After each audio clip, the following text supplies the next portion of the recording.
Scott, Josh. many congratulations. A brilliant game, a brilliant win. Just sum up your emotions after that one. I don't know how to feel. I wasn't great first set, 3-0 down. It's not nice to come back to. Seeing some stats, 81 average and 3 first set, not great. But yeah, I've come out at the end of the game with a smile on my face. You mentioned a tough first set, but to turn it around like you did is just testament to your mentality, isn't it? Yeah, I mean, you guys have seen me enough to know that I don't care what's going on anywhere else other than the stage. But yeah, it was really tough to grasp onto the board. The throw was, to me, I've been practicing for the last 2 or 3 hours, and the throw it just didn't seem the same. So I had to adjust to that. Maybe it's the lighting. I know the lighting changes it and how I feel and stuff like that. But no, I felt great. I felt great going into it. But yeah, I'm just happy to win that hell of a game. And just a word on Niko, a brilliant debut from him. He's got a really bright future ahead of him. Yeah, absolutely. Yeah. No, he's obviously if you've got your stats, I've played him a couple of times. It's 1-1. Legs wise, I'm winning, but wow, I knew what he can do. Like, I see him when he's practicing, saying when we're going for the bullseye, I think he hit 3 180s in a row. I'm like, no, stay away from the bullseye, we'll be all right. No, but he's going to tear up some trees this year. I think he's going to upset a lot of players not with his mannerisms and stuff like that. I think his ability's incredible. And I told he's 24, so he's not got the development tour to drop back onto now. So he's got to make a proper go at this. And for you personally, having made that run to the semi-finals last year, how special was it to be back on this iconic stage again? I absolutely love it on there. Absolutely love it. I had a great time in Minehead. I've not had a great time in Minehead recently or since, to be fair. I think I've won 2 games before November at Minehead. But the fact that I played so well, the change of equipment, the mess about, I just feel so good and confident. And there was no reason at all why I couldn't win that. I just let myself down a little bit in the first set. But again, if you don't hit your doubles, and I mean, I think 3 or 4 shots at the bullseye, maybe you've taken 1 or 2 of those out, the game's completely switched around. But I was pretty decent on my doubles, and that's how you win the games. And looking ahead now to round 2, your stablemate, Rob Cross, that was all the makings of being an absolute classic. In 3 years. Thank you, Wayne, for drawing that out. Yes, it's a tough one, but 2 years ago I was still new into the game. I obviously had that great year where I'm beating everyone. I won my Pro Tour and etc. You guys know, but I give him far too much respect. We know the score on Monday night. So we'll have a practice the next couple of days. We'll practice together. We'll be great and we'll have a great time. But as soon as it comes to 9:30, 10 o'clock, or 10:30 on Monday night, it's gloves off, and we're there to win the game, and we're there to take money off each other, and it's our job. So I'm looking forward to it regardless, but I'm hoping to get the win. Thank you. Scott, congratulations. You talked about too much respect the last time you played Rob. This time, can we expect Scott Williams, the ultimate showman, with the chest up and the bravado that you provide? Because last time you didn't do any of that. Yeah, I thought the same. I did the same in the semi-final with Luke last year. So I was far too respectful, and I absolutely love Luke. I love Rob, and there's so many players on the tour that you get so much respect for and so much love for, and you just have to get on with it. But even I've done a couple of interviews, and people don't realise I've only been playing this game seriously for 5 years. Like some of these youth players, Littler included, he's been playing since he's 2 or 3 years old. And he's been playing at a good level since he was 10. I've just played in a pub and I've turned up and I'm decent in the game, made a living out of it. So even now, I'm still new to all this. So I'm trying my hardest to know how to react in the right way, how to react on the stage, off the stage, in the right game. Do I give it some? I don't know. So we'll see Monday night how it goes. But I won't be as respectful to him as I was 2 years ago. When you took the second set, the reaction to the friends and family you gave it that I'm not going anywhere, was that more relief than anything? No, it's the fact that and then fair play to him, and I won't disregard what Niko's done this year on the development tour, but obviously the development tour is a little bit different than the Pro Tour. I've not been great in the Pro Tour. The floor stuff is a bit tough. I've been writ off. There's pundits and professional people writing me off. You guys not seen what I've done on the TV? Not as soon as I come to a TV event, I'm completely different to a floor, man. Don't see what you see on the floor to what you see on the TV. It's completely different, and you'll get a different me, and you'll get a different response. You'll get a bigger game, and that's what I'm about. So it's not just to prove me right, and I felt confident. I've always felt confident, and I'm always confident. But it's more to shut the naysayers up. Just don't write me off just because my floor game's not great. just don't do it. You know, I've got to the semi-final last year. I was 52 in the world, and I got to the semi-final. Luke Littler's unbelievable, by the way, and I won't disregard him and say what he did because he was unseeded. I beat three in the top 10. I played 4 players in the top 10 last year. I beat 3 of them, and that was a world champions, an Australian number 1, the German number 1. It was Danny Nopper, German number 1.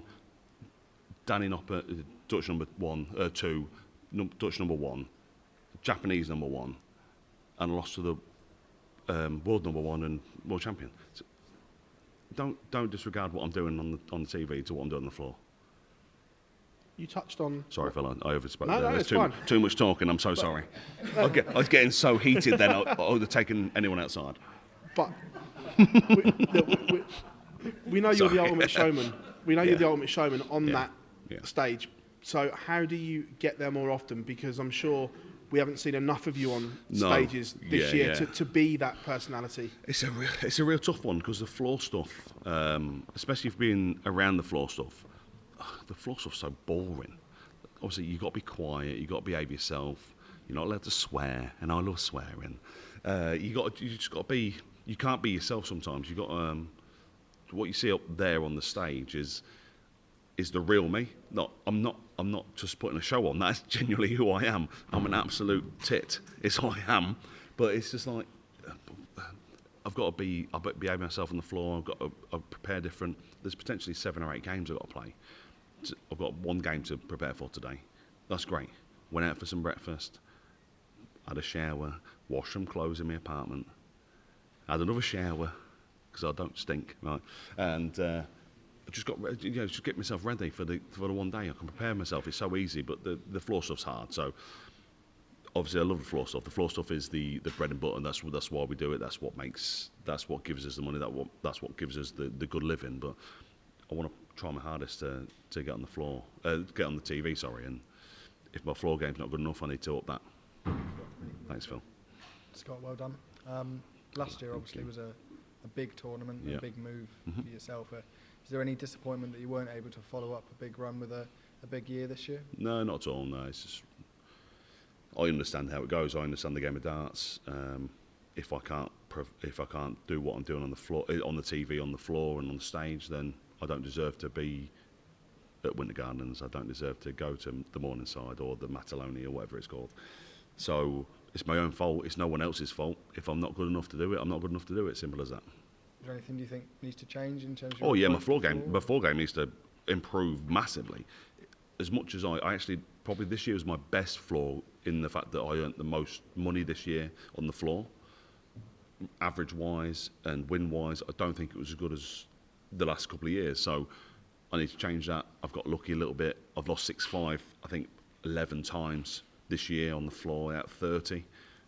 What almost, I need to find that little killer instinct at the end of games, and I need to finish games off a bit quicker, I think. How much is the belief there that you can go and replicate and possibly go better than last year at this year's tournament? Well, I believe in myself, and I've got friends and family and people around me that absolutely believe what I can do. Obviously, I believe what I can do to start with, but like I said before, with the fact that it's all about preparing for one game, not 5 or 6. Mentally, that's really tough. People who don't play darts, they think, oh, it's easy. You just go up and chuck a dart. It's not. It's not. I wish it was so easy as that. So I'll just have to, I'll just have to be better on the floor and see how especially the next 6 months go and improve. Thank you. Well done, Scott. Thank you. You obviously love the big stage, and the big stage loves you, the great so. showman. Thank you. But do you think you expend maybe a lot of energy during those moments, and do you think that maybe you have to eliminate that, or taking that energy out of you is a dangerous thing? No. So I've had to learn over the last couple of years with stage stuff. about the right time. And I made mistakes, even at Minehead. I played Joe Cullen a couple of years ago in the last 16 at the PDC Championship finals. And I hit a 180 in the first couple of legs, and I've give it some big un.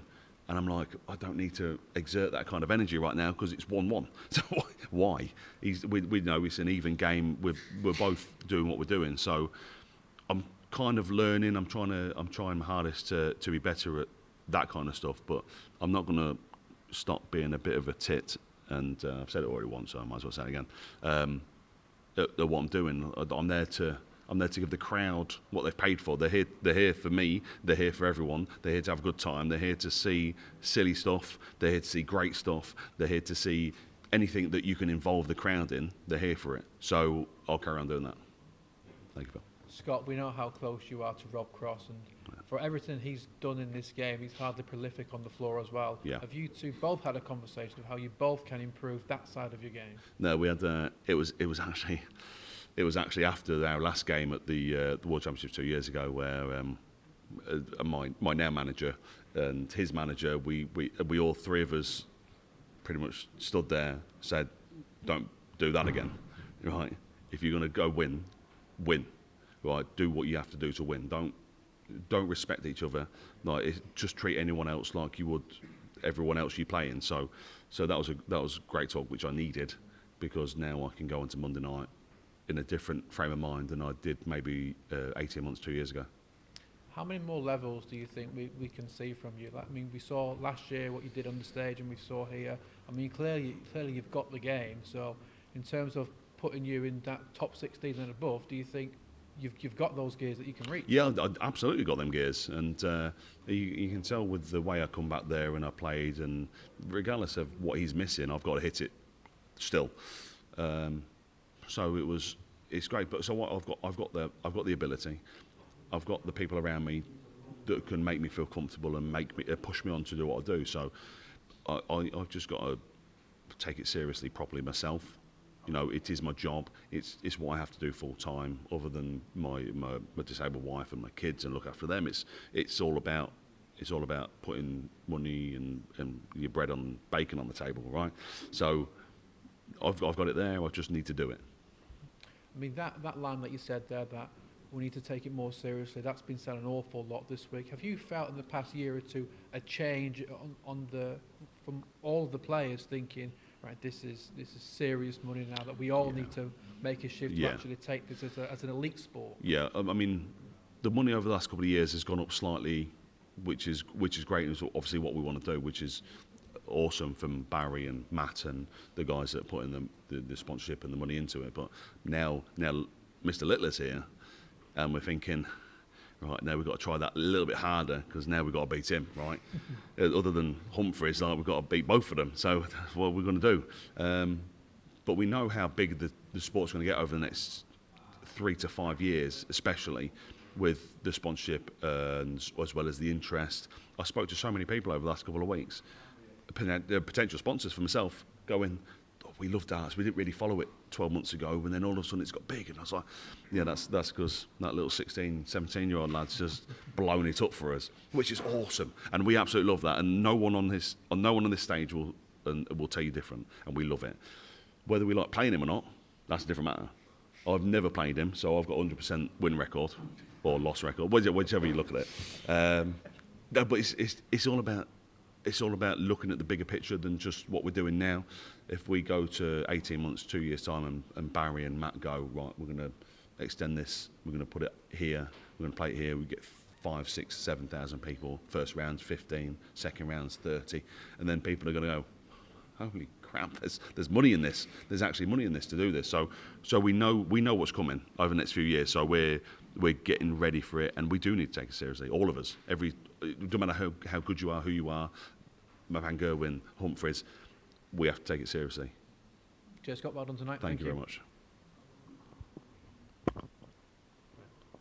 Don't strangle anyone. Don't strangle anyone. There's wires everywhere. Get yourself a wireless one. Hey, Scott. Hello, mate. What do you think about the performance of Niko, especially as a first-timer at LA Palace? Yeah. Regardless of the first timer up on the stage, he's not a first time playing darts, so he knows what's going on. He's playing the Euro Tour, and the Euro Tour itself can be absolutely humongous. You can be playing in front of more people than you are at Ali Pali. It's a little bit more probably intense for him, because obviously being German and coming over to England and playing in front of an English crowd against an English person, obviously we had that last year, and that was hard work for all of us. But he was so good, and like I said, he's gonna show us what he can do, just like Gian and Wessel and stuff like that. He's going to cause some upsets. He's going to do some great stuff over the next couple of years, and with him not being having to do the development tour anymore, it's he's got to kind of have to pull his socks up a little bit and push and work hard. So massive respect to him. Great game. Genuinely, I'm still knackered from that game. Just talking to you guys, I'm physically and mentally tired, because it was so tough. Because he just hits you with everything, and he just seems like he doesn't care. It's like Littler and Wessel and all of them. So the youth nowadays are dangerous, and he's unfortunately one of them. Thank you. Thank you.